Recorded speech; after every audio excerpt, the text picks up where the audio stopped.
What do you make of this shift in tone from Trump rather, on China?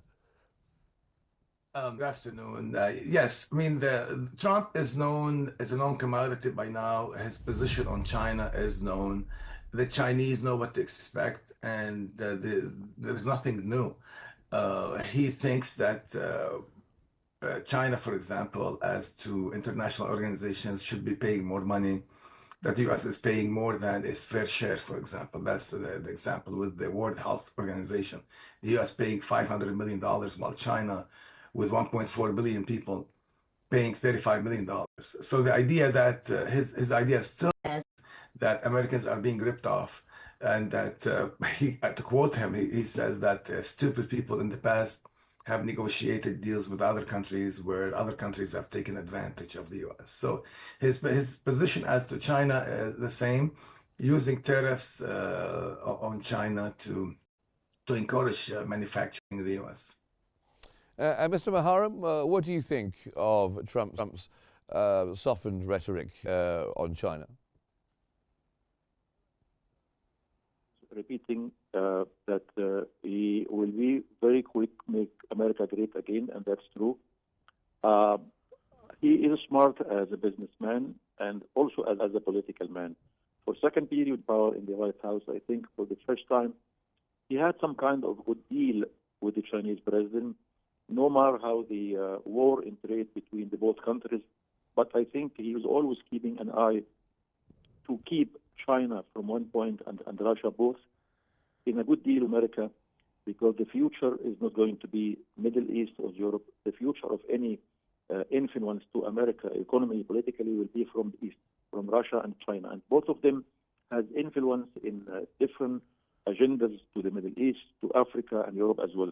So I think from his point, he will concentrate this time to have some kind of pressure from point and guarantee to have a good deal commercially in order to reach a kind of soft dealing with the next 4 years of his presidency to America with China mainly. Yes. And Dr. Al-Khatib, Trump has talked about weakening the Federal Reserve's autonomy. What kind of effect might this have on the markets? I think it's bad to do that because there's this idea that they have a mandate and they consider unemployment and inflation, and they're professionals, and they do what's good for the country regardless of politics.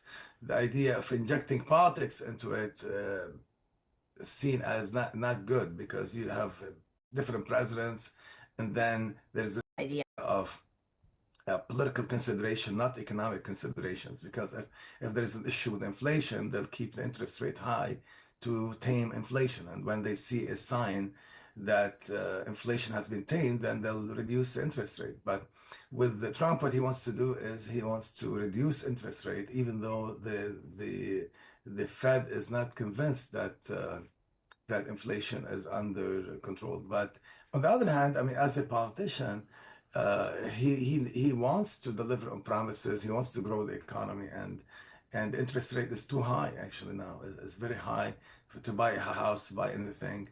So as a political move, he wants that. But so the opinion is divided on this. I mean, if you talk to Republicans, conservatives, they say, okay, who's in charge of the executive branch? Which part of the government is the Federal Reserve? Is part of the executive branch. Therefore, the president should have a say.